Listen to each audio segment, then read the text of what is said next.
सब की सब UPE ठीक है।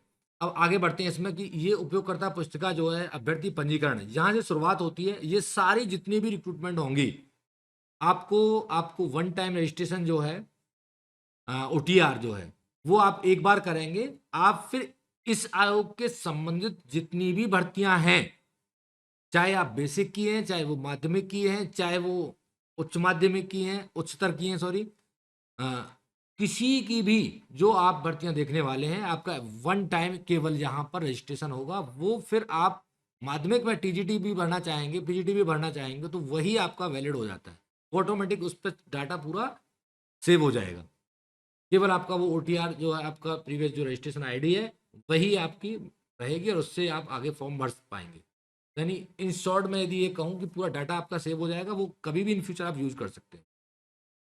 दोबारा आपको भरना होगा तो भी वो आपको यहाँ अवेलेबल मिलेगा, बस कुछ चीज़ें उसमें ऐड करेंगे और आप फॉर्म भर जाएगा आपका, दोबारा नहीं भरना पड़ेगा। ये है।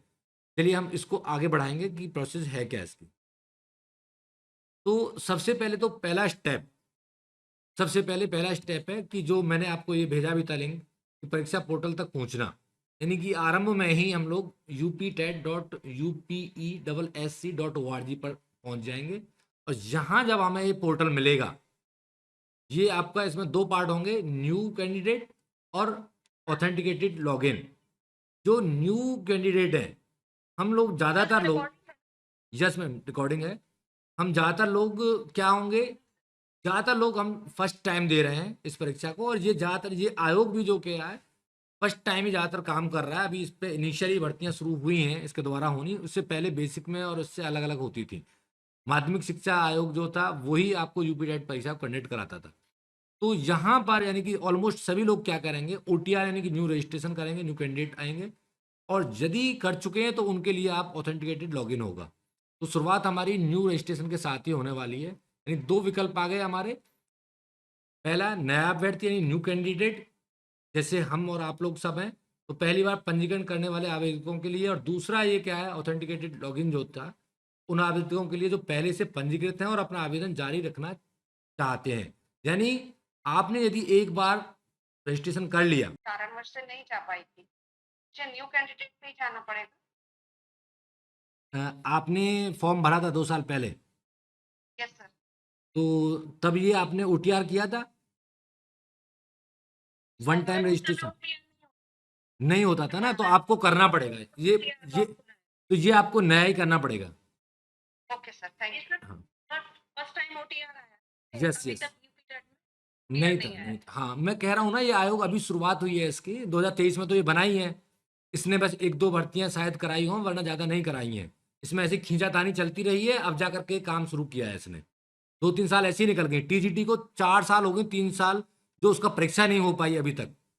फॉर्म भरे हुए हैं 22-23 से, और अभी तक परीक्षा ही नहीं हुई है उसकी, इसी वजह से। सर एक चीज पूछे सर, जी मैम बोलिए। कि हमने मतलब ये फॉर्म सारा देखा था, तो उसमें SC OBC और इनके लिए कास्ट का और उसका सर्टिफिकेट है डोमिसाइल का। बाकी वो सब जनरल में कंसीडर होंगे, चाहे वो किस स्टेट के लोग इसमें अप्लाई करते हैं बिल्कुल। यूपीटेट में। तो हम लोगों को भी यदि हम इस कैटेगरी को बिलोंग नहीं करते हैं, तो हम लोगों को स्टाइल और ये बनाने पड़ेंगे क्या? हाँ देखिए, इस सब पे मैं बात करने वाला हूँ, सब पे वन बाय वन, एक भी क्वेश्चन नहीं छोड़ने वाला हूँ मैं आपका। ओके वो फुल तैयारी के साथ आया हूँ मैं, इसलिए आपके सारे प्रश्नों का आंसर आप अधिकांश तो मिल जाएगा। यदि कुछ रहेगा तो आप मुझसे डिस्कस कर लीजिएगा, नोट करते चलिएगा, ठीक है। तो ये दो प्रोसेस हो गई हमारी, कि न्यू कैंडिडेट वाली और एक ऑथेंटिकेटेड आपकी लॉगिन वाली। तो हम जो ज़्यादातर जो हम लोग सब क्या करने वाले हैं, न्यू कैंडिडेट वाला जो लॉगिन प्रोसीजर है इसको हम फॉलो करने वाले हैं। नेक्स्ट हम आगे बढ़ते हैं। आपको इस तरह की विंडो दिखेगी साफ, कि new candidate and authenticated candidate. अब नेक्स्ट हम आगे अगले स्टेप में जाएंगे। फिर यहाँ दूसरा चरण आएगा, पंजीकरण विवरण दर्ज करें। यानी उम्मीदवार अपनी बुनियादी व्यक्तिगत जानकारी भरेगा पहले, जो नॉर्मल हम भरते हैं। ये just like as a seated form की तरह, बिल्कुल जैसे वहां पर हमने सीटेड में किया था, वही प्रक्रिया हम शुरू करेंगे। यानी पूरा नाम 10वीं की मार्कशीट के अनुसार। ये ध्यान रखिए, हर एक छोटी छोटी सी चीजें हैं, वरना हम लोग इसी में भ्रम में रहते हैं। आपको जो नाम है पूरा किसके अकॉर्डिंग भरना है, 10वीं की मार्कशीट के अकॉर्डिंग।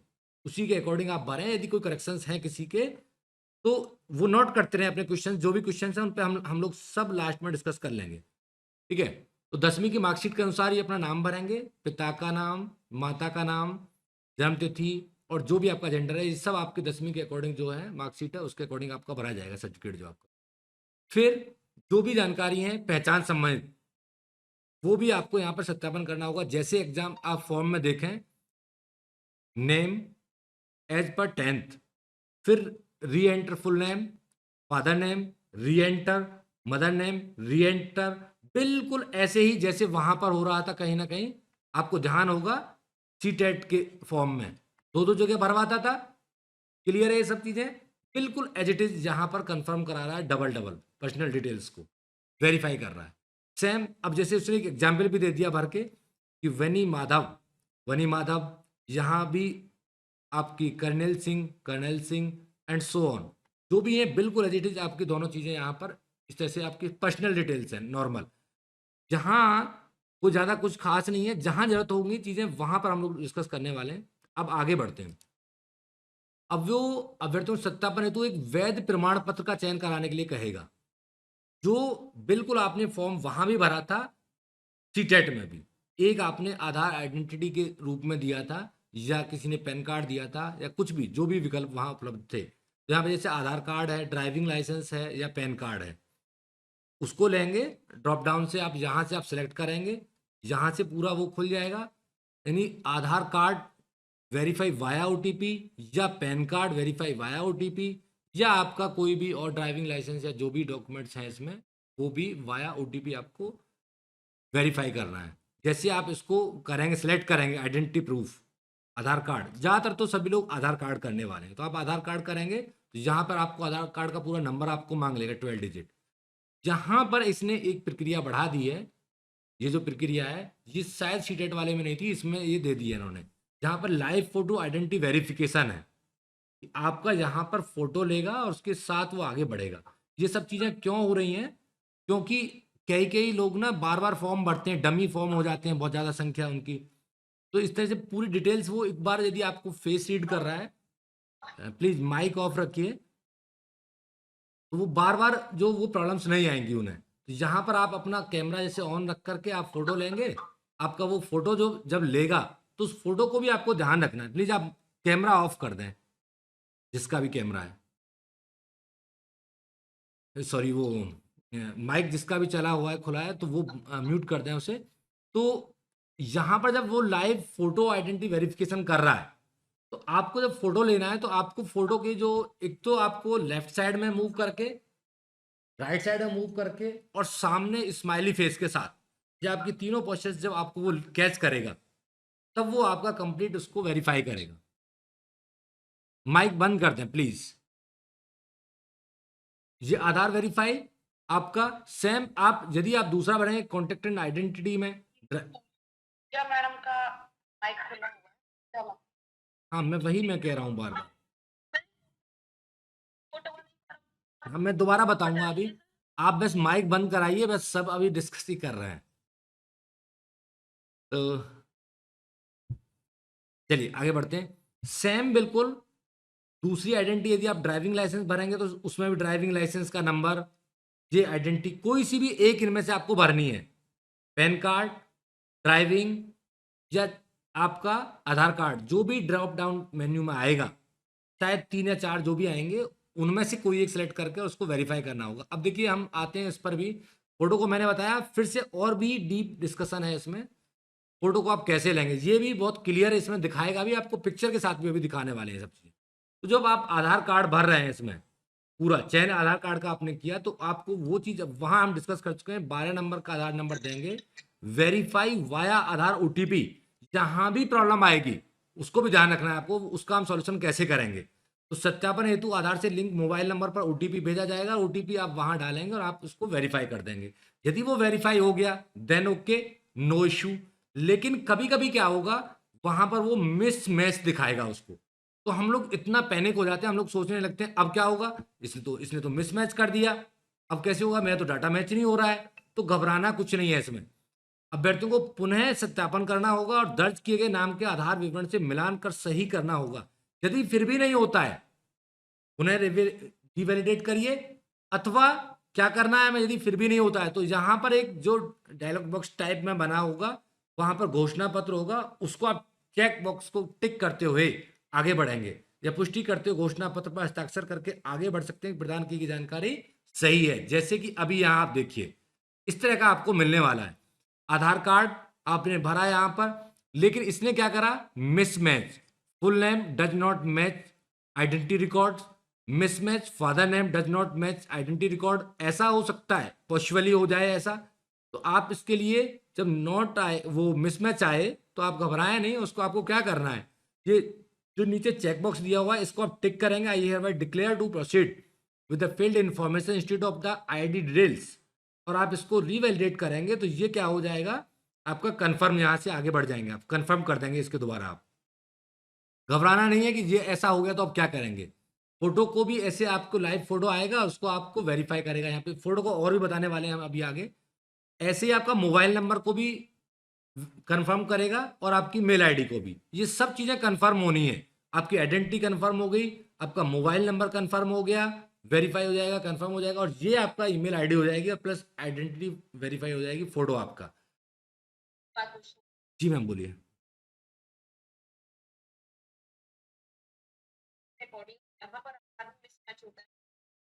नहीं आएगी प्रॉब्लम, बिल्कुल प्रॉब्लम नहीं आएगी। अभी आप बस पैनिक मत होइए, आप अपने क्वेश्चन को आप लिख के रखिए, मैं अभी डिस्कस कर लूंगा सब पे, ठीक है। बिल्कुल प्रॉब्लम नहीं आएगी, बिल्कुल डोंट वरी। तो अभी देखिए वो कह रहा है action required please verify identity Aadhaar to proceed. जहां पर हमने देखा, जब हमने ये तो वेरीफाई हो गया, ये भी वेरीफाई हो गया, ये वेरीफाई हो गया, लेकिन यहां पर इसको मिसमैच दिखा दिया इसने। तो मैंने क्या बताया अभी आपको, इस पर चेकबॉक्स पे आप टिक करेंगे, जैसे कि यहां इसने किया चेकबॉक्स टिक और आगे बढ़ गया, ठीक है। तो ये ऑटोमेटिक उसको क्या कर रहा है, कंफर्म कर लेगा। जब इस पर चेकबॉक्स के साथ हमने हमने खुद की डिक्लेरेशन कर दी कि हमारी आइडेंटिटी में जो भी इंफॉर्मेशन है दैट इज राइट, तो वो आपके सिग्नेचर की तरह इसको एक तरह से घोषणा को क्या कर रहा है, रिसीव कर रहा है। तो हमें बिना डरे इस तरह से चेकबॉक्स को क्लियर करके हम आगे बढ़ेंगे। ये प्रॉब्लम आएगी, मैं इसलिए इस पर जोर दे रहा हूं और बता रहा हूं क्योंकि ये प्रॉब्लम 101% आने वाली है। यदि किसी का आ जाएगा तो वेल एंड गुड, फिर तो कोई दिक्कत ही नहीं है। यदि आएगी तो हमें इस तरह से करके हम आगे बढ़ेंगे। चलिए पहले लेकिन एक बार जरूर चेक करेंगे, पहले एक बार आप चेक करिए, यदि वो मिसमैच आता है तो एक बार और पुनः पूरा डाटा पहले चेक करिए। हो सकता है कोई डिजिट आप ही गलत डाल रहे हो जिसकी वजह से मिसमैच आ रहा हो, या हो सकता है कोई आप एक या दो लेटर इधर उधर कर रहे हो, इस वजह से मिसमैच आ रहा है। तो इसलिए एक दो बार पहले आप चेक कर लें अच्छे से कि कोई पूरी डिटेल्स में कहीं कोई गलती तो नहीं है। यदि फिर भी गलती नहीं और फिर भी मिसमैच हो रहा है तो आप इसको टिक करके आगे बढ़ेंगे। अन्यथा ऐसा होता है कभी कभी जब हम फॉर्म भरते समय, हम जब बच्चों का भी डीबीडी करते हैं तो कभी कभी कहीं ना कहीं किसी नंबर में या किसी चीज में कुछ ना कुछ सरनेम में कहीं ना कहीं छोटी मोटी गलती हो जाती है और इसकी वजह से वो मिसमैच दिखा देता है। हम परेशान हो जाते हैं, फिर जब उसको देखते हैं गौर से तो हो सकता है पा जाती है वो गलती, अक्सर ऐसा होता है, तो वो वेरीफाई हो जाता है। तो ये चीजें पहले एक दो बार ट्राई करके तब इसको, यदि फिर भी नहीं हो तब आप चेकबॉक्स करें और तब आगे बढ़ें। नेक्स्ट, फिर यहाँ पर आगे आपको सिक्योरिटी क्वेश्चंस आपको यहाँ पे देने वाला है, क्रिएट पासवर्ड यहाँ भी कंफर्म कराएगा और आपका सिक्योरिटी क्वेश्चंस आपको देने वाला है। यहाँ पर कोई भी जो सिक्योरिटी क्वेश्चंस है वो आप यहाँ पर टाइप करेंगे और आगे बढ़ जाएंगे, जो नॉर्मल प्रोसीजर है। अब देखिए पहचान और संपर्क सत्यापन कैसे कर रहा है वो, आइडेंटिटी का और इसका, ये जो अभी हम बात कर रहे थे फोटो वाला जो हम कह रही थी कि एक बार दोबारा यहाँ बहुत क्लियर हो जाएगा। निम्नलिखित में से किसी एक विकल्प का उपयोग करके लाइव फोटो सत्यापन पूर्ण करना होगा, यानी या तो डिवाइस के द्वारा तो कैप्चर लाइव फोटो पर क्लिक करके, या जनरेट वेरिफिकेशन क्यूआर कोड। तो कोशिश करें कि कोई भी ये जनरेट वेरिफिकेशन क्यूआर कोड का सहारा ना ले, क्योंकि इसकी कोई जरूरत है नहीं हमें। हम डायरेक्ट लाइव कर सकते हैं, कैमरे को ऑन करेंगे, सेल्फी ले लेंगे, बस।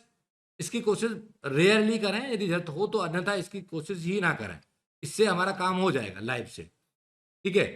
सफलतापूर्वक फोटो कैप्चर हो जाने के पश्चात सत्यापन स्थिति सिस्टम में स्वतः ही अपलोड हो जाएगी। अब होना कैसे है, जैसे कि आप यहाँ पर फोटो देख रहे हैं आप लाइव, ये क्यूआर कोड वाली प्रोसीजर है, क्यूआर कोड वाली हम नहीं अपनाएंगे, लाइव फोटो कैप्चर अपनाएंगे हम, ये नहीं अपनाएंगे, ठीक है।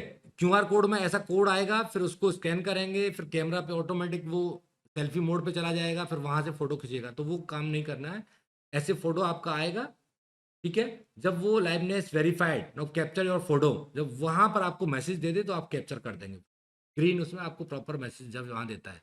अब देखिए फोटो कैसे कैप्चर करना है, ये अक्सर जहां भी प्रॉब्लम आएगी कि फोटो कैप्चर का वो मैसेज नहीं आएगा जहां पर वेरीफाइड वाला, तो आपको करना क्या है, अब ये देखिए बिल्कुल एक बार क्या करना है, अपना हेड टर्न हेड लेफ्ट और टर्न हेड राइट, एंड आपको बीचों बीच रखते हुए आपको न्यूट्रल स्माइल फेस में सामने आप इन 3 पोजीशंस का आप यूज करेंगे।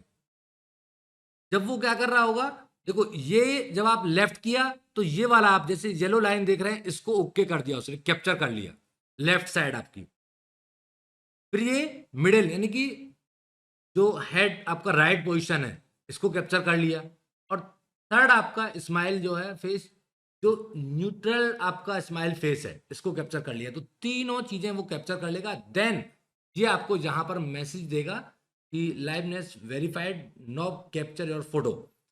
ये चीज आपको ध्यान रखनी है, तब तक यदि ऐसा नहीं होता है तो वो फोटो को आपका कैप्चर करने का मैसेज नहीं देगा। हम जनरली क्या करेंगे, सीधा ओपन करेंगे और फोटो में ऐसे देखने लगेंगे और सीधा देखेंगे बस फोटो कैसे नहीं आ रहा है, ये एक मिस्टेक रहेगी। इसलिए उसके लिए हमें क्या करना है, उसको एक बार ऐसे करके एक बार ऐसे right left and then smiley face के साथ उसको फोटो को आप करिए, तुरंत पकड़ लेगा वो। क्लियर है? नेक्स्ट हम आगे बढ़ेंगे। देखो जो प्रोसीजर्स है ना, क्योंकि ये सॉफ्टवेयर है, जिस तरह से उसको एक तरह से पढ़ा दिया गया, जैसे उसको बता दिया गया वो वैसे ही काम करेगा, हमारे हिसाब से नहीं चल पाएगा। वो लेफ्ट राइट सारी पोजीशंस लेगा तभी वो आपको कैप्चर का मैसेज देगा। नेक्स्ट आगे बढ़ते हैं। अब यहां पर आगे बढ़ने के लिए अपना मोबाइल नंबर, ईमेल आईडी, पता दोनों को सत्यापित करना होगा, जो कि हम पहले देख के आ चुके हैं। वन टाइम पंजीकृत ईमेल और मोबाइल नंबर दोनों पर भेजा जाता है, जो 10 मिनट के लिए वैध रहेगा। ये नॉर्मल प्रोसीजर है। जैसे मोबाइल नंबर जहां आप दीजिए, आप यदि नहीं आ रहा है तो दोबारा से दीजिए, वेरिफिकेशन कोड आएगा और उसको ओके कर दीजिए। ऐसी आपका मेल आईडी है, ये दोनों वेरीफाई हो जाएंगे, यहाँ पर वेरीफाई यहाँ पर वेरीफाई, जो प्रीवियस में भी आया है। जैसे ये वेरीफाई होगा वो आपको मैसेज कन्वे करेगा मेल पर भी, जब वेरीफाई हो जाएगी आपकी, जो OTP for UPE SSP registration login is this one, ऐसे मैसेज आएगा, उसको वहां आप डाल देंगे यहाँ पर मेल वाले में। ऐसे ही आपका मोबाइल पर आने वाला है, this one is our OTP to access this one. तो 2 मैसेज आएंगे, मोबाइल वाला अलग और इसका अलग। ये दोनों चीजें हमारी यहाँ से क्लियर हो जाएंगी। बहुत क्लियरली समझाने की कोशिश की है। अब आगे हम बढ़ते हैं। हम जब ये OTP का हमने कर लिया, मोबाइल ईमेल ये सब चीजें सत्यापित कर ली, सुरक्षित पासवर्ड बनाना अब हमारा नेक्स्ट स्टेप है। भविष्य में लॉगिन के लिए पंजीकृत मोबाइल नंबर के साथ उपयोग किया जा सकता है इसका। अब जैसे ये अपर न्यूनतम हो और upper case, lower case, numbers और स्पेशल कैरेक्टर्स को लेकर के पासवर्ड आपको बनाना है, वो आप बना सकते हैं। आप बहुत भली भांति जानते हैं हम लोग कितना बनाते चले आ रहे हैं इन सब चीज़ों को। Password, confirm password, security questions, ये सब हो गया। जहां पर एक ह्यूमन वेरिफिकेशन जरूर करता है, कहीं कहीं रोबोटिक तो नहीं हो रहा है, इन चीज़ों से बचने के लिए। अदरवाइज उसकी इतनी लंबी प्रोसेस हो जाएगी, वो अगेन एंड अगेन करता रहेगा यदि रोबोटिक प्रोसेस पे चला जाएगा। तो ह्यूमन बिहेवियर को चेक करने के लिए वो छोटी सी कैलकुलेशन देता है, 11 + 5 16, बस। ये सब आपका हो गया यहाँ पर काम। ये वही चीज़ें हैं, जब आपका password 8 character minimum, lower case, special character, upper case, numbers, तो आपकी स्ट्रेंथ दिखा देगा यहाँ पर और उसको कंफर्म कर लेंगे। ये आपका सिक्योरिटी क्वेश्चन जैसे what is the name of your first school, your favourite book. तो आप जब यहाँ से आप सिक्योरिटी क्वेश्चन कोई भी उठा लेते हैं तो उसका आप नाम दे देंगे, फर्स्ट स्कूल जैसे कि मांटेसरी, गाजियाबाद, जो भी आप देते हैं। तो वो आपसे जब कभी आप भूल भी गए पासवर्ड को, तो आपको सिक्योरिटी क्वेश्चन जो आपके पासवर्ड को क्या करा देगा, आपको फॉरगेट से यानी दोबारा आपकी मेमोरी में ले आएगा, वो आपको आंसर देगा, उसके हिसाब से आप सेट करके उसको आगे बढ़ जाएंगे। ये रेयर होते हैं, जरूरत पड़ती नहीं है इनकी बहुत ज़्यादा। नेक्स्ट आगे बढ़ते हैं। ये सब चीज़ें हम लोग कर चुके हैं, ये हो गया हमारा। अब ये रजिस्ट्रेशन का, अब यहाँ पर सफल OTR रजिस्ट्रेशन, ये अब आपको मैसेज कन्वे कर देगा इसके बाद में, जब रजिस्ट्रेशन वगैरह सब हो गया कि dear Vani Madhav your registration has be completed successfully, your UP इतनी ID है, OTR ID दिस वन। ये OTR ID आपकी हमेशा काम आने वाली है। जब this you need to log in check the status of application, ये ऐसे ही मेल पर भी आ जाएगा, आपके फ़ोन पर भी आ जाएगा, दोनों जगह आपका ये आपको मिलने वाला है। नेक्स्ट आगे बढ़ेंगे। अब ये आ गया व्यक्तिगत विवरण दर्ज करने का, पर्सनल डिटेल्स। इसमें क्या क्या चीजें मांग रहा है? यहाँ आपकी आईडी बन गई, ID this one application steps में पूरी आईडी हमारी जनरेट हो गई है। अब यहाँ पर पर्सनल डिटेल पहला, फिर address detail, academic qualification, twin details and upload documents, ये आगे प्रोसेस चलेंगी। ये OTR वाला यहाँ तक का हमारा काम कंप्लीट हो चुका है, हमें यानी OTR आईडी मिल चुकी है। अब पर्सनल डिटेल्स में आएंगे। ये एप्लीकेशन फॉर्म डैशबोर्ड आ गया। यहाँ पर candidate name, father name, mother name, date of birth, gender, nationality Indian and so on, marks वगैरह, ये नॉर्मल चीज़ें। नेक्स्ट, अब ये है क्वेश्चन जो ज़्यादातर लोगों के सामने आ रहा है। अब बैठते हो, ड्रॉप डाउन मेन्यू से अपनी श्रेणी, कैटेगरी और विशेष स्पेशल रिजर्वेशन का चयन करना होगा। कैटेगरी या स्पेशल रिजर्वेशन, जैसे सामान्य यानी कि unreserved, general, OBC, SC, ST and EWS। विशेष आरक्षण श्रेणी में अतिरिक्त जो जानकारी प्रदान करनी होगी और उसका संबंधित प्रमाण पत्र भी अपलोड करेंगे। ये अब हमें प्रमाण पत्र भी अपलोड करने हैं। अब जैसे यहाँ पर आते हैं, category and special reservation, unreserved, OBC, scheduled, SC, weaker sections, Aadhaar link, mobile number, disabled, आपकी सीकिंग एज रिलैक्सेशन यदि है तो, नहीं है तो कोई इश्यू नहीं है, क्योंकि यहाँ हमें कोई एज रिलैक्सेशन देखना ही नहीं है, कोई जरूरत नहीं है इसकी। अब क्वेश्चन था कि भाई OBC और जनरल, OBC वाला जो खेल था ये थोड़ा सा आप इसको समझने की कोशिश करिए। तो यहाँ पे ये क्या कहता है, आरक्षण श्रेणी के रूप में OBC का चयन करते हैं तो यहाँ पर दो चीजें मिलेंगी आपको। ड्रॉप डाउन मेनू में से अपनी OBC स्थिति यानी कि OBC लेयर स्टेटस आपको देखना है, किस में आप हैं। यानी कि दो विकल्प मिलेंगे यहाँ पर, क्रीमी लेयर और नॉन क्रीमी लेयर। तो ये दो विकल्प होंगे जो आरक्षण लाभ के लिए पत्ता निर्धारित करते हैं। अभी क्या है, आप OBC हैं, आप OBC हैं बट आपको रिजर्वेशन मिलना चाहिए या नहीं चाहिए, ये आपकी लेयर पे डिपेंड करता है, क्रीमी लेयर और नॉन क्रीमी लेयर।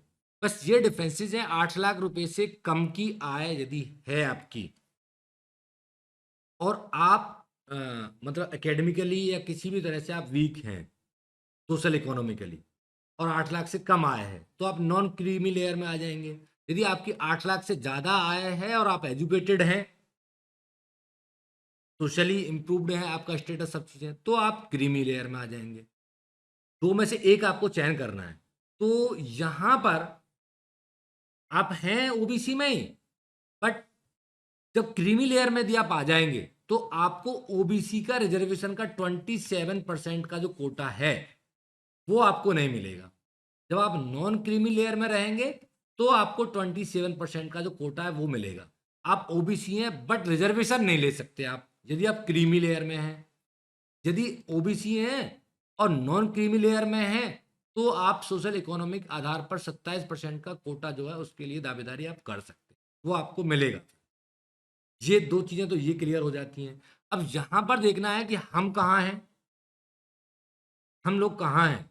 तो जो OBC में हैं हम लोग, आप भर तो OBC आप दीजिए, नो इशू, लेकिन आप और हम सब लोग, क्या हम में से किसी की भी आय 8 लाख रुपए से कम है? बताइए। नहीं है। तो हम क्या OBC का लाभ ले पाएंगे? क्या हम एजुकेटेड नहीं है? सर हम सब लोग तो फिर क्रीमी लेयर में ही आ जाएंगे। देखिए ये बिल्कुल एकदम क्लियर है, क्रीमी लेयर में आएंगे। उसका कारण है, यदि हम क्रीमी लेयर में नहीं लाते हैं अपने आप को तो कभी भी क्लेम किया जा सकता है, कभी भी गवर्नमेंट भी हमें धिक्कार सकती है कि आपने फोर्जरी की है, आप नॉन क्रीमी लेयर का लाभ उठा करके आपने चीजें प्राप्त की है, जबकि आप एक अच्छी खासी सैलरी उठा रहे हैं और आप एजुकेटेड पर्सन हैं। तो you just not hold the conditions of OBC non creamy layer. तो आपको लाभ क्यों मिला? तो आपका सर्टिफिकेट भी क्या होगा,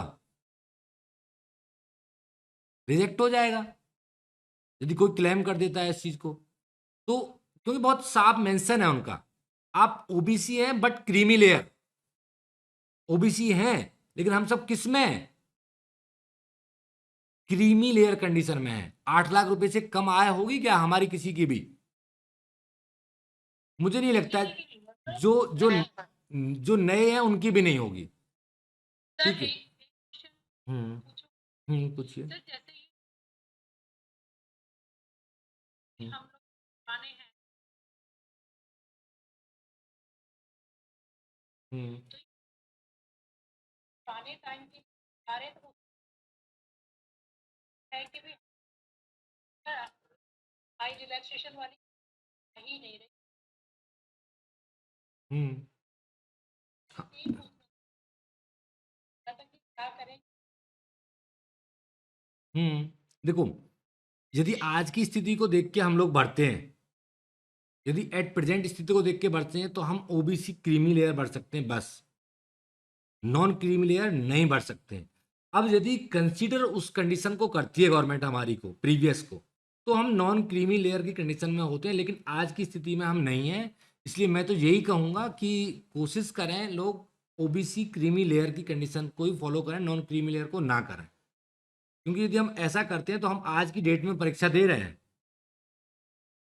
वो वैलिड नहीं होगी हमारा सर्टिफिकेट जो होगा। क्योंकि वो यदि सपोज करिए यदि वो उस कंडीशंस को होल्ड करती गवर्नमेंट, तो हमारा हमें जरूरत ही नहीं थी इसकी। फिर तो, क्योंकि उस समय तो रिक्रूटमेंट में था ही नहीं हमारे में। बहुत से जो हमारे टीचर्स हैं साथी, उनमें उस टाइम में रिक्रूटमेंट में था क्या कि हमें सीटेट करना ही पड़ेगा या टेट करना पड़ेगा? नहीं था।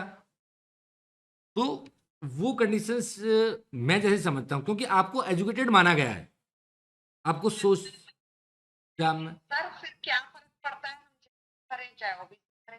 हाँ, हमको ओबीसी और जनरल में कोई फर्क नहीं आएगा, लेकिन एससी जो एसटी हैं उनको ऑब्वियसली मिलता है रिजर्वेशन, उनके में कोई कंडीशन नहीं है, उनको मिलेगा। लेकिन हमारे में कंडीशन उन्होंने क्रीमी लेयर वाली, नॉन क्रीमी लेयर वाली डाल दी, और हम लोग सब गवर्नमेंट एम्प्लॉय, इसलिए जब हम वो भरेंगे ना, जैसे ही हम वो भरेंगे सेवारत शिक्षक, तो तुरंत हमारा ये काम खत्म, फिर नॉन क्रीमी लेयर वाली कंडीशन ही नहीं रही। जब सर मतलब क्वालिफाइंग मार्क्स जनरल वाला ही लाना पड़ेगा यस ओबीसी को। यस, क्योंकि वो खत्म हो गया ना, आपको तो खुद से एजुकेटेड माना गया है, सारी कंडीशंस आप। सर ये सीटेट में तो नहीं था इस साइड से क्रीमी लेयर का। इसमें है लेकिन उसमें नहीं था। ये तो कंडीशंस लगा रखी है ना इन्होंने, नई नई कंडीशंस लगा देते हैं। हो सकता है कुछ इस पर हो, कुछ ना कुछ, इसलिए हम वेट कर रहे हैं। हो सकता है 2-3 दिन में, हो सकता है कुछ इस पर क्लैरिफिकेशन हो, लोग भरना शुरू करें। इस चीज में भी कुछ ना कुछ चीजें होती है ना कभी कभी, इसलिए वेट एंड वॉच ज्यादा बेटर होता है। आई थिंक सीटेट में भी है क्रीमी लेयर और क्रीमी लेयर। हाँ, लेकिन उसमें ऑप्शन नहीं थे दोनों अलग अलग, उसमें एक ही ऑप्शन ऑप्शन था। नहीं। हम्म तो वो लेयर का बनता ही नहीं है सर हाँ हाँ हाँ हाँ तो सर्टिफिकेट। हाँ तो वही है। तो वो नॉन क्रीमी लेयर का ही बनता है तो हम्म इसलिए वहां पर इसको ये लाइन नहीं लिखी यस गई यस है। यस हाँ, तो यहाँ पर दोनों चीजें हो गई आपकी। और अभी इसलिए मैं यही कहूंगा कि आप अभी 2-3 दिन तो अभी लोग हम भर ही नहीं रहे हैं, तो हम 2-3 दिन वेट करते हैं, हो सकता है इस पर कुछ स्थिति और क्लियर हो। क्योंकि जब लोग भरना शुरू करेंगे तो हम पहले एकदम से क्यों जाएं, और लोगों को भरने दीजिए, फिर थोड़ा सा देखते हैं हम लोग 2-1 दिन में, या तो स्थिति क्लियर होती है, अदरवाइज तो कोई इश्यू है ही नहीं, 2 दिन बाद अपना भरना शुरू कर देंगे। ठीक है। और यदि कुछ भी होता है, कोई भी नोटिफिकेशन या कुछ भी क्लैरिटी वो देता है आयोग, तो हम लोग डिस्कस कर लेंगे उस पर तुरंत। ठीक है। और यदि कोई ऐसा इश्यू आएगा भी या कुछ भी मुझे भी और कोई पता लगता है लेटेस्ट जानकारी, तो मैं आप लोगों को भी साझा कर लूंगा। ठीक है। फिलहाल की स्थिति ये है हमारी। आगे हम बढ़ते हैं जी। सर निवास उस उस पर हम चलेंगे, वो तो हमें चाहिए ही चाहिए। वो आगे हम बढ़ते हैं। तो अतिरिक्त प्रमाण पत्र विवरण प्रदान करना होगा उनको, ओबीसी वालों को। अब उसमें क्या रहेगा, यदि किसी का है, यदि कोई भर रहा है उस पर, यदि उस तरह से भरना चाह रहा है उसको, तो category, certificate number, certificate issue date, issuing authority, state of issuing. ये ध्यान रखिए कि ओबीसी का आपका सर्टिफिकेट यदि आपका है तो आप नया ना बनवाएं, पुराना जो सर्टिफिकेट है केवल आप उसी को अप्लाई करें। यदि किसी को, चाहे कितने भी वर्ष पुराना हो सर। बिल्कुल, चाहे वो 10 साल पुराना हो, क्योंकि कास्ट कोई रोजाना चेंज नहीं होती है, वो हमेशा वैलिड होता है। डोमिसाइल आपका 6 मंथ वैलिड होता है। डोमिसाइल आपका 6 महीने के लिए वैलिडिटी रखता है, जबकि ये आपका OBC certificate life time validity रखता है। वो पहले हाथ से बनते थे, अब वो बनने लगे हैं डिजिटल बनने लगे हैं, बस ये अंतर है, लेकिन वैलिड वो भी है। ऐसा थोड़ी है कि हाथ से बनने से आज डिजिटल बन रहा है तो जाति बदल जाएगी, कुछ नहीं होता है। इवन देन हस्बैंड वाइफ तक की भी जाति जो यदि अलग है तो वो अलग ही रहती है, मर्ज नहीं होती कभी। जी मैम बोलिए। जाति प्रमाण पत्र ये लगभग 4 साल से आ रहा है कि जाति 8 लाख से है, तो ये आपके लिए हाँ, अभी उनका फॉर्मेट ही, उन्होंने फॉर्मेट ही ऐसा बना दिया है अब। बस कभी भी वो, कभी भी यानी आपका चेक किया जा सकता है आपका वो स्टेटस। तो इसलिए हम ज़्यादा लफड़े में ही ना पड़े उस चीज़ में। हम टीचर हैं तो हम तो ऑलरेडी उस कैटेगरी को, इसलिए उसने भरवाया ही ऐसा है। तो यदि फिर भी कोई भरना चाहेगा तो वो अपने पुराना सर्टिफिकेट है तो उसको ही रखें, नए के लिए परेशान ना हो कि जो नया बनवा लें हम अब इतनी जल्दी जल्दी हम ये करें, कोई जरूरत है नहीं उसकी बहुत ज़्यादा, ठीक है, क्योंकि वो वैलिड होता है। नेक्स्ट वही आगे बात,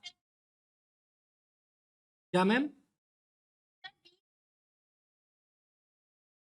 सारा वैलिड रहेगा, 20 साल 30 साल भी, क्योंकि कास्ट नहीं बदलती है। वो आप जिसमें हैं आपकी पीढ़ी दर पीढ़ी वही चली जाती हैं, ये थोड़ी, वो तो बदलता रहता है, वो आप चेंज करा सकते हैं, वो तो आप सब चेंज ही करा लीजिए, मैं तो यही कहूंगा, ठीक है। अब यहाँ आगे बढ़ते थोड़ा सा मैं अभी क्लियर कर दूंगा उसका भी। तो ओबीसी का जैसे हमने कैटेगरी सेलेक्ट करी तो क्रीमी नॉन क्रीमी लेयर कर लिया, फिर उससे आधार लिंक जो थी डिसेबल ये कंडीशन स्पेशल कैटेगरी ये हमने भर दिया, कुछ नहीं था। सेम ये दूसरा यानी कि सेम टू सेम कॉपी उसको भरवा लिया, यानी कि वेरीफाई करा लिया उसने। नेक्स्ट हम आगे बढ़ेंगे। अब इसमें देखिए अगला स्टेप जो आएगा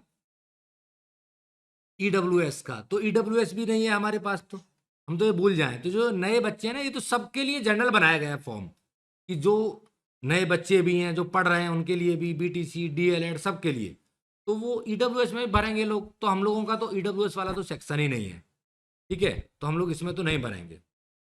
क्लियर? आपका certificate number, certificate issue date, issuing authority, ये सब चीज़ें जो ईडब्ल्यूएस सर्टिफिकेट पे होती है वो सब यहाँ पर हम मेंशन कर देंगे।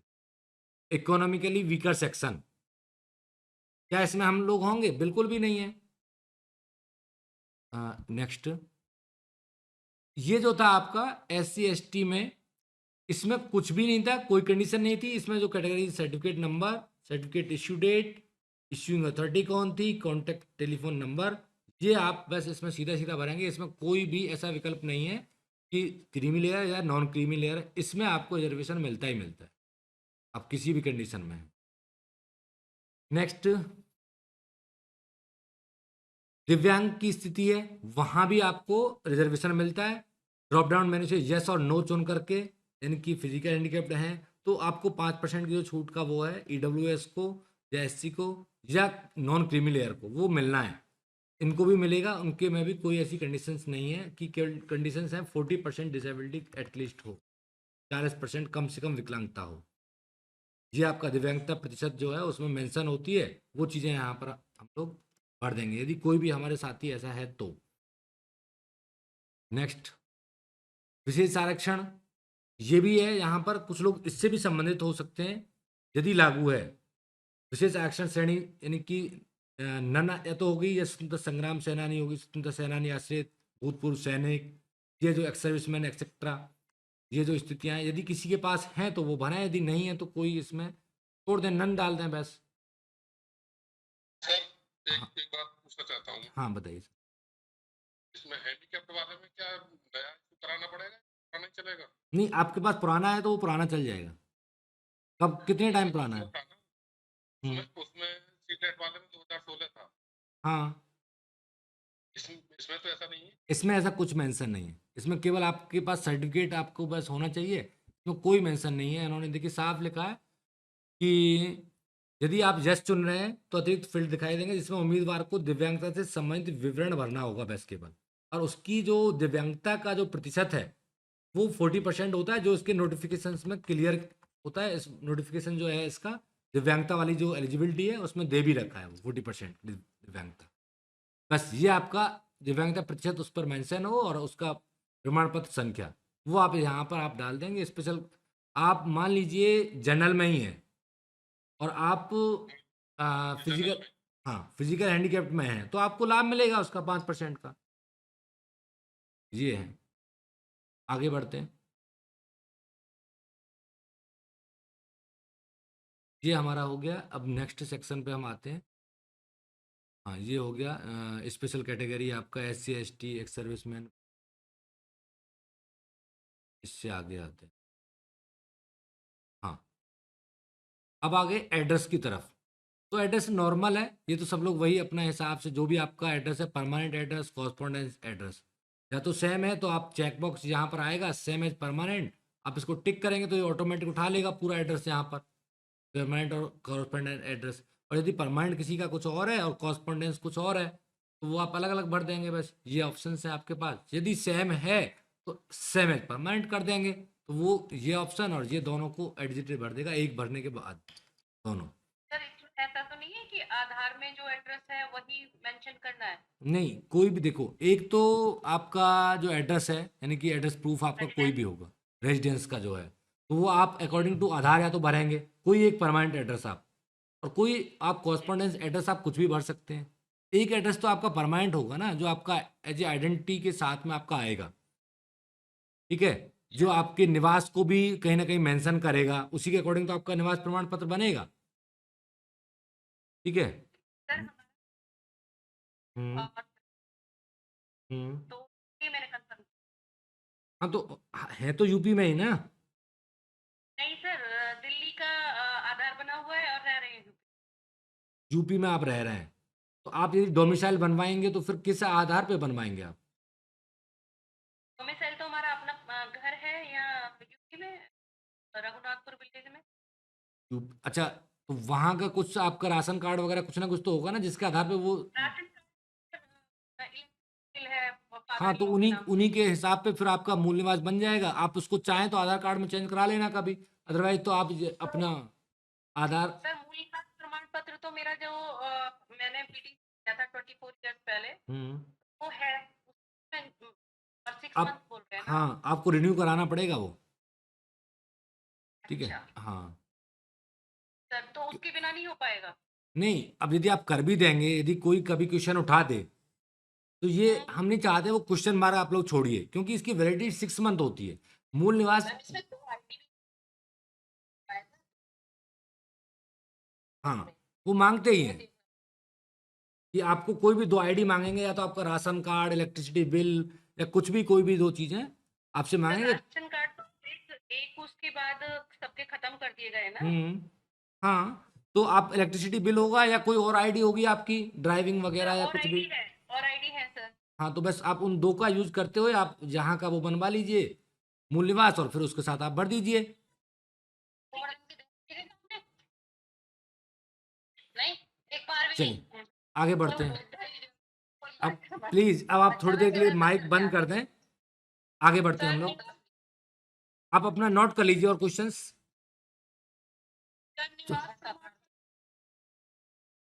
प्लीज प्लीज प्लीज आप माइक माइक बंद कर लें प्लीज, हमारी रिक्वेस्ट है आपसे। एक मूल निवास प्रमाण पत्र और एक निवास प्रमाण पत्र, इन दोनों में अंतर होता है, तो हमें कौन सा बनवाना है? मूल निवास बनवाना है ना मैम, डोमिसाइल।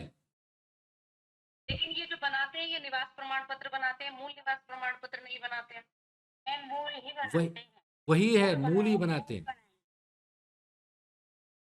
वो मूल अच्छा, ही मेरे है, पास जो बना हुआ है वो निवास प्रमाण पत्र बना हुआ है सर। वही है मैम जो बना हुआ है आपके पास। ठीक है सर। हाँ, एक जगह मैंने सुना था कि निवास प्रमाण पत्र आजीवन वैलिड होता है। नहीं, आजीवन वैलिड नहीं होता। नहीं नहीं मैम, नहीं। अभी देखिए, मैं यहाँ का यूपी का हूँ और मैं रहने लगूँ अभी 2 महीने बाद ही जाकर के उत्तराखंड में। राज्य बदलते तब आपने बनाना पड़ेगा। अगर आप राज्य नहीं बदलते हैं और यूपी में ही रहते हैं तो वो आजीवन वैलिड होता है। नहीं, स्टेट में यूपी में आप वैलिड हैं, लेकिन आपको डिस्ट्रिक्ट आप चेंज कर सकते हैं ना उसमें। आप डिस्ट्रिक्ट चेंज कर रहे हैं तो आपको आपका मूल निवास कैसे मान लेंगे हम वो? मान लीजिए आप फतेहपुर के और रह रहे हैं गौतम बुद्ध नगर में। मेरा तो बर्थ मैरिज सब यही रह रहा है, बट मूल निवास तो उसका यही देखिए, होगा। स्टेट तो आपका वही है। देखो, मूल निवास में पूरा एड्रेस होता है आपका। जब पूरा एड्रेस होता है तो एड्रेस आपका सेम कैसे रह सकता है? आप यदि गौतम बुद्ध रहने लगे हैं, गाजियाबाद रहने लगे हैं, तो आपका एड्रेस चेंज हो गया, आपका स्टेट ही तो सेम रह सकता है।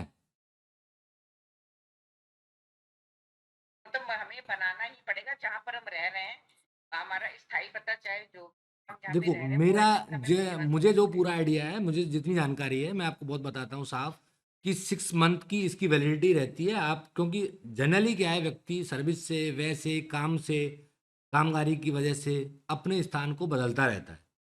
केवल आपका कास्ट सर्टिफिकेट ऐसा होता है जिसको बदला नहीं जा सकता, अदरवाइज तो आपका ये सर्टिफिकेट मतलब चेंज होता रहता है, ये चेंजेबल कंडीशन में होता है। क्लियर करिएगा please।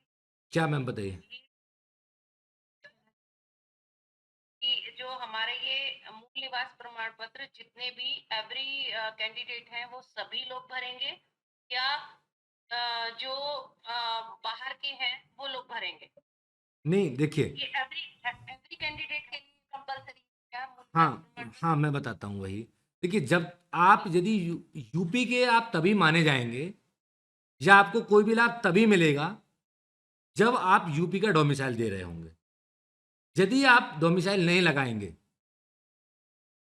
क्लियर है, तो आप ओबीसी या एससी में होते हुए भी आप जनरल माने जाएंगे, क्योंकि और आप जो ऑलरेडी जनरल है तो आप हैं ही जनरल। तो उसको आवश्यकता नहीं है मूल निवास प्रमाण पत्र की। उसमें फिर तो आप जनरल कैटेगरी में हैं। उसके लिए यदि इसमें मेंटरी नहीं कर रखा होगा, मैंने फॉर्म नहीं देखा है, फॉर्म में जो किस तरह से मेंटरी है नहीं है, स्टार किया है या नहीं किया है, यदि उसमें मेंटरी नहीं है तो आप उसको बिल्कुल ना माने, कोई इश्यू नहीं है। सर इसमें नहीं मांगा गया है, सिर्फ सर्टिफिकेट अपलोड नहीं करना है मूल निवास प्रमाण पत्र। बस तो मैं कह रहा हूं, तो क्योंकि देखिए ये तो केवल किस लिए है, ये तो केवल आपकी जो रिजर्वेशन कैटेगरीज हैं उनको रिजर्वेशन देने के लिए होता है, या जांचने के लिए होता है कि आप अच्छा यूपी के हैं तो आपको यूपी की जो रिजर्वेशन कैटेगरीज है उनका लाभ दिया जाएगा, अदरवाइज आपको एज ए जनरल माना जाएगा। बस इतना डिफरेंस करता है ये।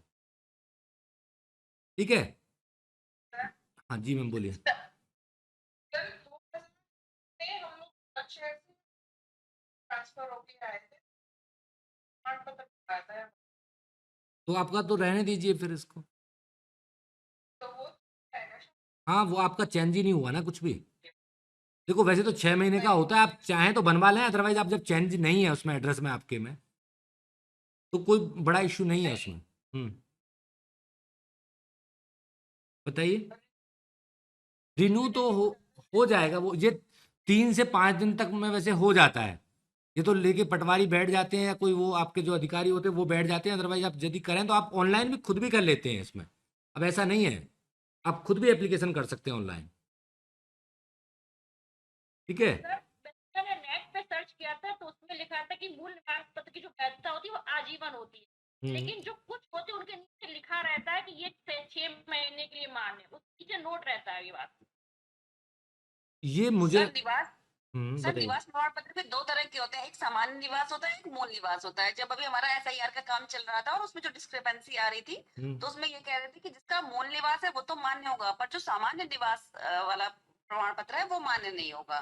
तो आप लोगों का तो कौन सा है। तो सर यही यही मैं आपसे पूछना चाह रही थी कि जब हम बनवाएंगे तो हम स्पेशली मेंशन करेंगे कि हमको मूल निवास या स्थायी निवास बनवाना है, हाँ। इसके बजाय कि हम सामान्य निवास बनवाएं अपना। हम मूल निवास ही बनता है। जनरली तो जितना भी सीएससी सेंटर से बनते हैं वो सब मूल निवास ही बनाते हैं लोग, उस पर लिखा होता है सर ऊपर। लेकिन जब हमने ऐसा किया था तो जितने भी गांव वाले, जैसे मेरे गांव में ड्यूटी थी तो सबके पास सामान्य निवास ही था सर, और वो वैलिड नहीं था। हाँ वो मतलब जब गलती मैं है। डॉक्यूमेंट उनसे मांग रही थी हाँ हाँ वो गलती है ना हम उसमें। लोगों के जो प्रमाण पत्र बने थे यही बात लिखा था। सामा नहीं वो हम्म अपने अपने डिपेंड था, हम्म, किसको निवास बनवाना है, सामान्य वाला बनवाना है। नहीं मैम। सर मैंने ठीक हाँ। आधार जाति भी साल का कहीं एड्रेस नहीं डाला अपने, और मेरा सारा डॉक्यूमेंट सर के नाम से सारा सर, तो इसलिए कोई प्रॉब्लम। कोई बात नहीं, देखिए। तो हमने फिर लोग सर्विस में सारी चीजें अपने भाई की डाला है ना। हम्म सर मैंने टेंथ नहीं किया, शादी के साल बाद तक भी टेंथ नहीं किया, हम्म मेरा हम्म सारा परेशानी ही नहीं आती है। देखो, मूल निवास तो आपका ये मूल है, ओरिजिनल है, जो आप रेजिडेंस आपके हैं, तभी आपको माना जाएगा उस स्टेट का। आप जनरल बनवा लें, आप कहीं पे रहने लगे, कुछ दिन रहे, आप चले गए, तो वो नहीं है, वो वैलिड नहीं है। जैसे कुछ टाइम हम यहाँ पे रह रहे हैं, बना लिया हमने, फिर हम चले गए कहीं और, तो वो इसलिए पता है उसमें मेंशन भी होता है कि आपका जब फॉर्म आप भरते हैं मूल निवास वाला, तो आप कब से निवास कर रहे हैं यहाँ पे, जन्म से या कितने टाइम से। ये सब होता है ऑप्शन, सब ये होता है ये ऑप्शन भी रहता है उसमें, तभी आपको वहां की एक तरह से कहते हैं जैसे नागरिकता मिलती है कि इंडिया की, ऐसे स्टेट की मिलती है वो एक तरह से आपको, कि आप यहाँ के मूल निवासी हैं इस स्टेट के। ठीक है, ये चीजें हैं थोड़ा सा। ऑप्शन। जनरल हम्म, जनरल वालों को करवाना पड़ेगा कैसे, मतलब ऐसे मैंडेटरी नहीं है ना यदि ये? मैंडेटरी नहीं है तो बिल्कुल मत बनवाइए। यदि उसमें ऑप्शन चेकबॉक्स नहीं है, हाँ स्टार नहीं है, तो बिल्कुल मत हाँ बनवाइए, क्योंकि उस ये केवल उसके लिए है जो उस स्टेट का लाभ लेना चाहता है। अदरवाइज बहुत से अलग स्टेट से हाँ भी सर्विस कर रहे हैं यहाँ पे लोग, भाई बाहर से भी तो सर्विस कर रहे हैं अदर हाँ स्टेट से उस कोटा से, लेकिन उनको जनरल की तरह से काउंट करके यहाँ पे लिया गया है, फिर उनको कोई लाभ नहीं दिए गए हैं कैटेगरी का। बस क्योंकि उस स्टेट की जो भी पॉलिसीज होती हैं वो उसी स्टेट के निवासियों के लिए होती हैं, इसलिए वो मांगा जाता है कि जो रूल्स हैं, जैसे मेरा घर है मान लीजिए, तो मेरे घर की जो भी रूल्स रेगुलेशंस हैं वो मेरे घर के लोगों के लिए तो हैं, दूसरे घर के लोगों के लिए थोड़े ही हैं। तो दूसरा तो कोई आएगा तो मेरे लिए वो जनरल होगा, और जो मैं रियायतें दूंगा वो अपने घर के मेंबर्स के लिए दूंगा, जो भी रूल्स बनाऊंगा। ये है बस अच्छा। अंतर। ठीक है, चलिए। सर में सर, हाँ ma'am, sir general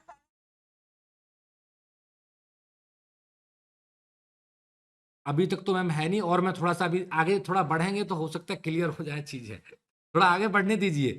excuse me sir, हाँ जी मैम, आप क्वेश्चन नोट कर लीजिए सर प्लीज। पूछ रहे थे जरा एक सेकंड। हाँ, हम्म, बोलिए बोलिए। जी सर एक सेकंड। हाँ सर मैं आपसे पूछना चाह रही थी कि हाँ मेरी शादी 2003 में हुई थी, हाँ और उसके बाद से मेरे पास 2004 से ओबीसी का सर्टिफिकेट भी यूपी का है, हम्म, गाजियाबाद का, और मूल निवास भी। तो मैं हस्बैंड नेम के लगा सकती हूँ? उनके वहीं पे रह रहे हैं, आप लगा दीजिए, कोई इशू जी नहीं है। मोहित सर। हाँ बिल्कुल लगा दीजिए। जी, ओबीसी का, ओबीसी का भी हस्बैंड नेम पे ही है और मूल निवास भी जो हस्बैंड आपके नेम पे ही है। पुराने हैं उनको आप, मैं ये कह रहा हूँ जी ओबीसी में भी ना, आप नए बना के मत लगाइए, नए आपके बनेंगे भी नहीं अब क्रीमी लेयर में, सब क्रीमी हाँ, लेयर में बनेंगे, नॉन क्रीमी लेयर कुछ जी बनेगा ही नहीं। यदि किसी को उसका यही आपसे। भरना भी है, यदि किसी को, तो केवल आप पुराना ही भर दें बस, नया तो भरे ही ना, जी सर। नया तो जी सर बनेगा भी यही नहीं। कंफर्म करना चाह रहे थे। बस मूल निवास पे कोई फर्क नहीं ओके पड़ेगा। सर। आगे बढ़ते हैं जी हम। ये सब अब देखो इसमें ये ओके सर। एक, हाँ ठीक है आगे, और जो भी क्वेश्चंस हैं प्लीज आप नोट कर लेना, सब अब लास्ट में ही करेंगे हम लोग क्वेश्चन आंसर। तो 10th 12th graduation post graduation training, ये आपके सारे ऑप्शंस आएंगे, ये वन बाय वन आपको ऐड कराएगा कि ऐड एजुकेशन डिटेल्स। पहले आपने 10वीं आपने उठा लिया, उसके जो भी उसके marks, subject, marksheet number, marks of tenth, total marks, ये सब इसमें ले लेगा, एक हो गया। फिर अब ऐड एंट्री दूसरा आप ले लेंगे 12th, फिर ग्रेजुएशन, पोस्ट ग्रेजुएशन, जो भी आपके पास है वो सारे आप इसमें ऐड करते चले जाएंगे। तो इस तरह से आपकी विंडो बन जाएगी पूरी, नीचे जैसे जैसे बनता जाएगा कि 10th 12th graduation post graduation training. अब इस ट्रेनिंग में आपका बीएड, डीएलएड एक्सेट्रा, अब यहाँ पर किसी का बीएड होगा, किसी का डीएलएड होगा, किसी का स्पेशल बीडीसी होगा, या जो भी एनटीटी एंड सो ऑन जो भी आपके ट्रेनिंग्स के वो होंगे, वो आप यहाँ पर ऑटोमेटिक आ जाएंगे, क्योंकि ये ऑलरेडी सबको क्या कर रहा है, ईटीसी कर रहा है, एक्सेट्रा में ले रहा है, तो वो आपके सब इसमें आ जाते हैं, जितनी भी ट्रेनिंग्स हैं आपके एजुकेशन रिलेटेड, वो सब आप यहाँ अपनी मेंशन कर देंगे लास्ट उसमें। इसलिए इसके लिए चिंतित ये ना रहें कि हम किसको भरें यहाँ पर, क्योंकि ट्रेनिंग क्वालिफिकेशंस जो हैं हमेशा ध्यान रखिएगा, आप स्पेशल बीटीसी वाली यहाँ पर मेंशन ना करके हम सब लोग किसको कर रहे होंगे, बीएड को, क्योंकि ट्रेनिंग क्वालिफिकेशन तो बीएड ही है ना हमारी, वो तो एक कोर्स है स्पेशल बीटीसी। मैंने पहले सीटेट में भी कहा था मैंने, लेकिन लोग उसके मार्क्स को लेकर के भाग रहे थे, ये ध्यान रखिएगा आप लोग। आगे बढ़ते हैं हम लोग, ये सब हो गया हमारा। क्योंकि यहाँ तो वैसे भी वो बोल दिया गया है कि अब बीएड वाला भर सकता है उसको। एक ये चीज़ आप जरूर ध्यान से थोड़ा भरिएगा, ये जुड़वा जानकारी जो है, यस और नो। ये कोई जुड़वा भाई या बहन है तो वो उसको यस नो में पूछेगा, यदि यस है, एक सेकंड आ तो रही, एक बार देख लेते आ हैं रही फिर। है सर, आ रही है, आवाज आ रही है। हाँ आ रही है, हम यहाँ तो सही है, कोई बात नहीं। हाँ, तो यानी कि यदि आप यस हैं वहां पर,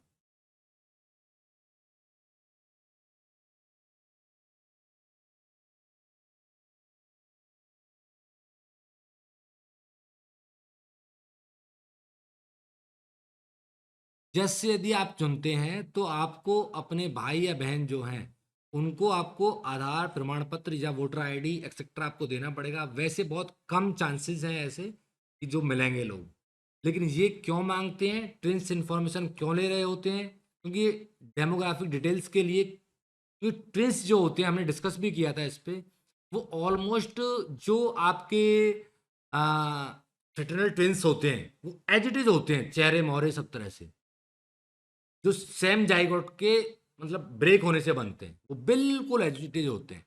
जो डिफरेंट डिफरेंट जाइगोट से बनते हैं वो थोड़ा डिफरेंट होते हैं शक्ल सूरत में, आवाज में। जो सेम से बने हैं फर्टिलाइज उससे जाइगोट से ब्रेक होकर वो सेम होते हैं, इसलिए ये, ताकि कोई ऐसा ना हो कि कोई दूसरा ही बैठ रहा है किसी की परीक्षा में, तो जब आपसे इंफॉर्मेशन ले लेते हैं यहाँ पर पूरी, उसका जो जुड़वा का आपका आधार कार्ड या वोटर कार्ड एक्सेट्रा की इन्फॉर्मेशन ये ले लेते हैं, तो जब आप जाएंगे सेंटर पे तो वो उस इन्फॉर्मेशन को तुरंत कैच कर लेता है, पकड़ लेता है, तो पकड़े जाते हैं इसलिए। और करते हैं लोग ऐसा, जो बहुत से ऐसे होते हैं ना जुड़वा, तो ऐसा कर सकते हैं, इसलिए हर एक पॉइंट को बारीकी से देखा गया है। तो आप तो ज़्यादातर सब लोग हम क्या है, नो की कंडीशन में होते हैं, रेयरली कोई हो, हमें तो नहीं है, ज़्यादातर तो हमने यही देखा है, इसलिए आइडेंटिटी प्रूफ मांगा जाता है उसका। नेक्स्ट आएंगे ये, अब यहां पर देखिए जो अपलोडिंग का आ गया, दस्तावेज अपलोड का, यहाँ पर पासपोर्ट साइज की फोटो 30 से 300 KB तक, या आराम से आप लोग अपना बना के अपना रखिए पहले डेस्कटॉप वगैरह या मोबाइल या जहाँ भी।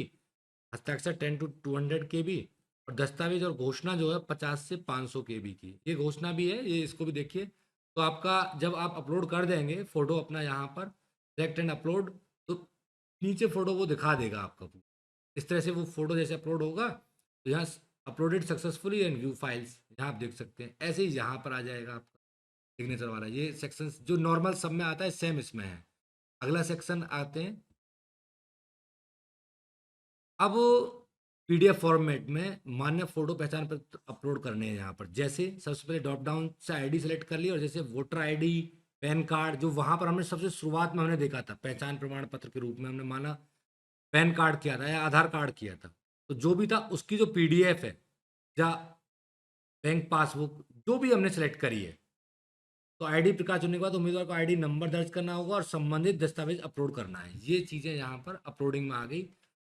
आईडी, फोटो आइडेंटिटी प्रूफ की तरह से voter ID, PAN card, driving, passport, Aadhaar, जो भी आपने लगाया है वहाँ पर आप उसको लेंगे और उसको अपलोड करेंगे। 10th मार्कशीट आप सेलेक्ट करेंगे, अपलोड करेंगे। 12th मार्कशीट सेलेक्ट करेंगे, अपलोड करेंगे। जो भी सेक्शंस इसमें दे रखे हैं जो आपने वहाँ भरे हैं वो यहाँ पर आपका सब करा लेगा इसमें। आप वहाँ जो भर के आए हैं 10th 12th etcetera etcetera. ID proof हो गई 10वीं का, 12वीं का, ग्रेजुएशन का, ये यहाँ पर सब इसने नंबर वगैरह भर के अपलोड कर दिया, ऐसे अपलोडेड आपका सेक्शन आ जाएगा। तो इसलिए आप इनकी कॉपी इतनी साइज में बनाकर आप रख लेंगे। इसमें केवल मांगा गया है educational detail plus ID proof, ये आपके आए हैं चारों, एजुकेशनल, 10th 12th, ग्रेजुएशन और आपका आईडी प्रूफ, ये चीज़ें आ गई। शैक्षणिक मार्कशीट और प्रमाण पत्र PDF फॉर्मेट में 10वीं 12वीं स्नातक, और जो यदि ट्रेनिंग का मांगा जा रहा है वो आप रेडी रखेंगे। PDF फाइल कंफर्मेशन पे जाकर के ओके कर देंगे, यही वही दिखाया है इसने। यहाँ कुछ अभी ऐसा है नहीं खास। अब यहाँ एक चीज़ और ध्यान करिए, ये इसमें आपको स्क्रीन पर एक वो आपको घोषणा दिखेगी, जैसे उम्मीदवारों को स्क्रीन पर दिखाया गया घोषणा पत्र बिल्कुल वैसे सादा कागज पर हाथ से लिखना होगा ये तुम्हें, और उसको अपलोड करना है आपको। हस्ताक्षरित दस्तावेज की स्पष्ट फोटो और स्कैन कॉपी होगी, जिसको आप जेपीजी या पीएनजी फाइल में सेव करेंगे, और उसको आपको अपलोड डिक्लेरेशन वाले ऑप्शन पर जाकर के क्लिक करके आपको, यानी यहाँ पर हैंड रिटन हस्तलिखित घोषणा हिंदी में लिख ली, वो ऑटोमेटिक इंग्लिश में आ जाएगी। यहाँ पर आप सिलेक्ट करेंगे फाइल को और अपलोड कर देंगे।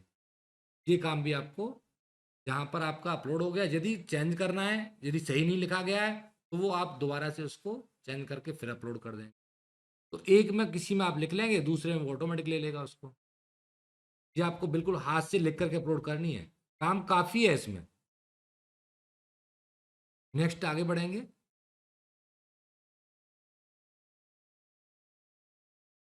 अब यहाँ पर ये आपको ओटीआई प्रोफाइल प्रीव्यू पेज पर लेके जाएगा। वहाँ आपको पूरा जितना आपने भरा है, व्यक्तिगत विवरण, पता, शैक्षणिक योग्यता, ट्विन विवरण, अपलोड दस्तावेज वगैरह वगैरह, ये पूरा सब चीज़ें दिखा देगा। और एक एडिट का सेक्शन आएगा, ये जैसे इस तरह से, ये आपकी personal details, Aadhaar details, address details, sorry academic qualification, twins details, upload documents, ठीक है। OTR रिव्यू एंड सबमिट, जहाँ से आप पूरा इसको रिव्यू कर सकते हैं। OTR प्रोफाइल रिव्यू, ये आपके नाम, फादर नेम एक्सेट्रा, किसी को भी आप देख सकते हैं। फिर आपके एडिट का ऑप्शन है, यदि आप किसी में करेक्शन करना है, आपको अभी भी कोई गलती आपको लग रही, कहीं आपको गलती मिली है, तो आप एडिट करके आप उसको चेंज कर लेंगे फाइनल रिव्यू करने, मतलब सबमिट करने से पहले।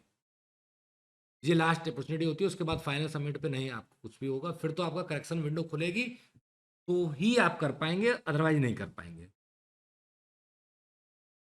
ये आपने OTR जो घोषणा जो वहाँ दे रखी थी उसी को पढ़ लिया और यहाँ पर सब चीज़ें भर दी। ये तो नॉर्मल काम है आपका, वहाँ पर आपने वही सब चीज़ें लिखी हुई थी, उसको आप टिक करके complete OTR profile and submit, सब समझने के बाद यहाँ पर OTR कंप्लीटेड, रजिस्ट्रेशन आपका हो चुका था। अब ये OTR वाला कंप्लीट हुआ है आपका, वो OTR रजिस्ट्रेशन था, ये OTR प्रोफाइल है। जो आपकी OTR प्रोफाइल में सारी डिटेल्स आपकी आ गई। रजिस्ट्रेशन में केवल आपकी कुछ ही चीज़ें आ रही हैं, कॉन्टैक्ट इन्फॉर्मेशन, और ये OTR डिटेल्स में आपका पूरा, यानी कि एड्रेस एक्सेट्रा एक्सेट्रा, पूरा आपका कंप्लीट जो क्वालिफिकेशन एक्सेट्रा सब आ गया। अब आपके पास लास्ट बचता है एक ऑप्शन, जो यहाँ पर आपको फिल करना है, एग्जाम्स। अब ये यहाँ तक का जो रजिस्ट्रेशन का पार्ट जो था OTR तक का, रजिस्ट्रेशन प्लस उसका डिटेल्स प्रोफाइल, ये तो आपका हमेशा हर एग्जाम में, आप जब भी आप एग्जाम देंगे, चाहे आप 6 बार यूपी टेट दें या आप TGT दें, PGT दें, ये आपका रिकॉर्ड हमेशा सेव रहेगा। केवल आपको एग्जाम्स के सेक्शन में जाएंगे और वहां से आप सेलेक्ट कर लेंगे एग्जाम। जैसे अब एग्जाम के सेक्शन में हम लोग जाएंगे यहाँ से, तो यहाँ पर हमें डैशबोर्ड में एग्जाम पे जाते ही वहां पर ऑटोमेटिक जो भी प्रक्रिया चल रही होंगी एट प्रेजेंट, ये तो सब OTR प्रोफाइल में आ गए, सब आपके रजिस्ट्रेशन कंप्लीट हो गया, ये सब ये आ गया एग्जामिनेशंस जो चल रहा है एट प्रेजेंट, अवेलेबल एग्जाम्स। यदि 2 चल रहे हैं तो 2, 3 चल रहे होंगे तो 3, आयोग जिस जिसके फॉर्म निकाले हुए हैं इस टाइम, वो सारे आपके खुल जाएंगे और आपको जो अप्लाई करना है वो आप भर देंगे। मान लो यहाँ पर TGT 2026 भी चल रहा होता तो आप उसके लिए भी यदि एलिजिबल होते तो आप उसको भी भर सकते थे, कुछ और चल रहा होता PGT तो वो भी आप भर सकते थे। ये सबका सेम है, बस यहाँ पर एग्जाम क्वालिफिकेशन के हिसाब से आप अप्लाई करेंगे। अब छोटा सा काम बचेगा, आप अप्लाई नाउ पे जाएंगे, यहाँ से, क्योंकि यही चल रहा है इस टाइम पे, और इसमें जो डिटेल्स हैं, ये 2-4 डिटेल्स आपसे मांगने वाला है केवल, बाकी क्योंकि सारी डिटेल्स आपकी ऑलरेडी फिल हो चुकी हैं, आपकी एजुकेशनल डिटेल, एड्रेस डिटेल्स, नाम, आइडेंटिटी एंड सो ऑन, जो सभी जगह सेम रहेंगी हर परीक्षा में। जहाँ केवल आपको परीक्षा की प्राथमिकता और योग्यता संबंधी विवरण भरवाएगा, यानी कि आप अप्लाइड फॉर लेवल 1, लेवल 2 या लेवल बोथ, ये दोनों कंडीशंस आपको, तीनों कंडीशंस में से आपसे पूछने वाला है। और आपका शुल्क उसी हिसाब से 500 या जो भी है वो आपकी फीस रहेगी। बस इतना काम यहाँ पर आपको सिलेक्ट करना होगा। अप्लाइंग फॉर यूपी टेट 2026, जैसे आप अप्लाई ऑप्शन क्लिक करेंगे पीछे से, आपको ये ऑप्शन खुलेंगे, पेपर 1, 2 और ये दोनों। तो आप यदि दोनों भर देंगे तो आपको दोनों में भर देना है। एक भरेंगे, क्योंकि ये दोनों भरेंगे आप तो दोनों के अलग अलग रजिस्ट्रेशन दिखाएगा, अलग अलग रजिस्ट्रेशन। जैसे कि CTET में तो क्या होता है, एक ही रजिस्ट्रेशन देता है, वो दोनों परीक्षाएं ले लेता है, ये दोनों ही अलग अलग दिखाएगा, सेपरेट मान रहा है इन सबको। सिलेक्ट सब्जेक्ट ग्रुप, जो भी है, यदि आप अपर प्राइमरी के लिए भरेंगे तो आप सब्जेक्ट ग्रुप आपको चुनना पड़ेगा। प्राइमरी भरेंगे तो यहाँ पर कोई भी ऑप्शन आपका अपर प्राइमरी की तरह से कोई ऑप्शन नहीं आएगा, कोई सिलेक्ट नहीं करना ग्रुप। अपर प्राइमरी भरेंगे तो भी आपका यहाँ पर सिलेक्ट कराएगा फॉर अपर प्राइमरी। यदि आप बोथ करेंगे तो आपका अपर प्राइमरी वाला जो सेक्शन रहेगा सेकंड पेपर, उसके लिए आपको सिलेक्ट कराएगा कि मतलब सब्जेक्ट ग्रुप जो आपका आर्ट से है या साइंस से है, क्योंकि आप दोनों दे रहे हैं तो प्राइमरी में वो है ही नहीं ग्रुप का सिलेक्शन सब्जेक्ट ग्रुप, तो वो सेकंड के हिसाब से आपको यहाँ पर देना है। बाकी लैंग्वेज की चॉइस यहाँ पर एक ही है, second language first language fix होती है यहाँ पर हिंदी। सेकंड लैंग्वेज की जो चॉइस है आपकी वो रहेंगे आपकी इंग्लिश और उर्दू और संस्कृत।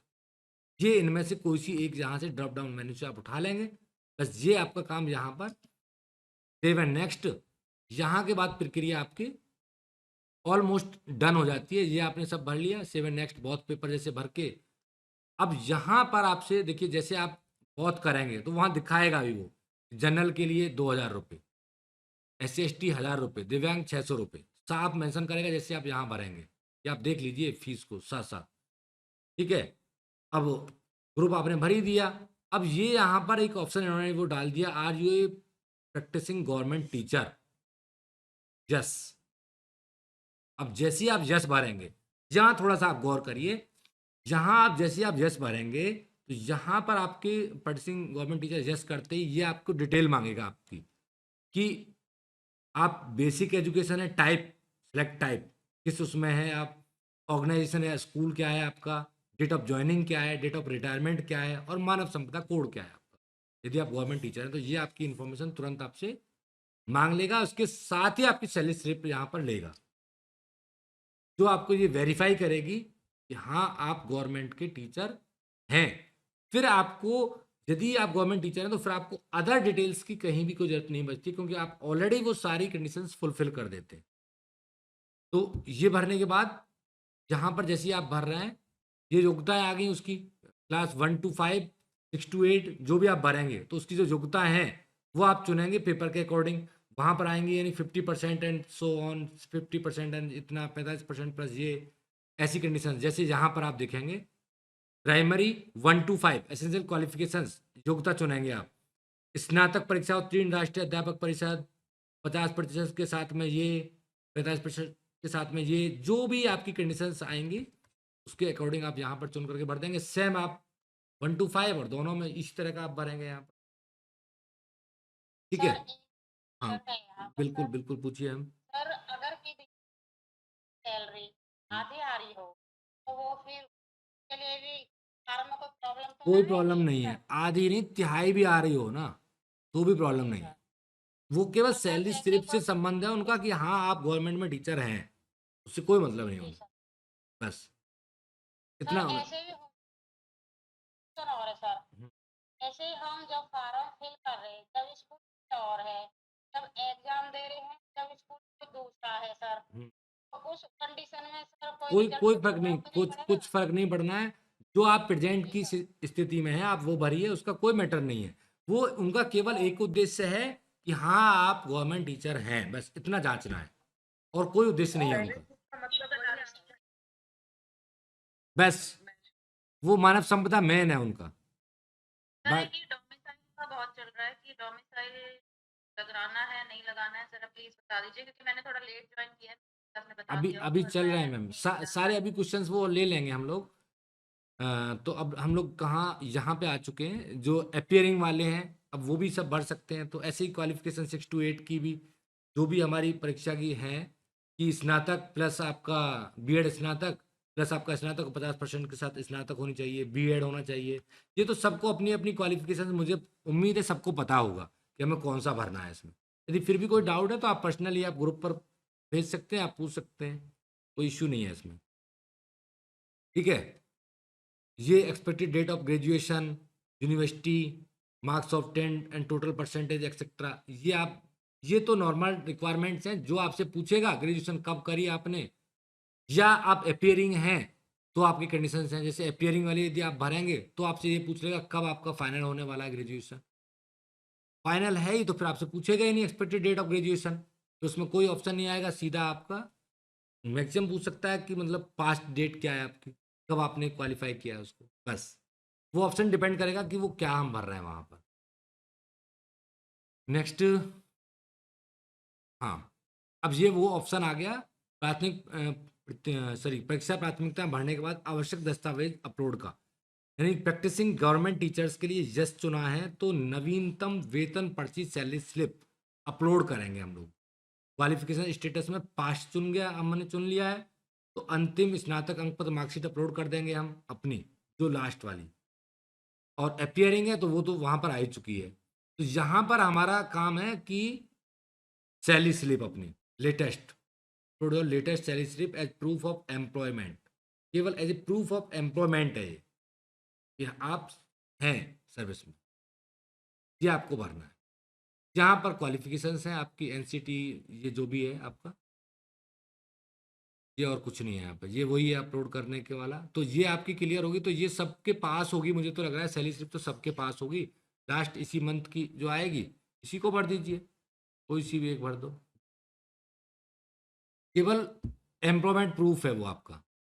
इसके बाद लास्ट आप सबमिट करेंगे और आप सीधा कहाँ पहुँच जाएंगे, confirm and proceed to payment.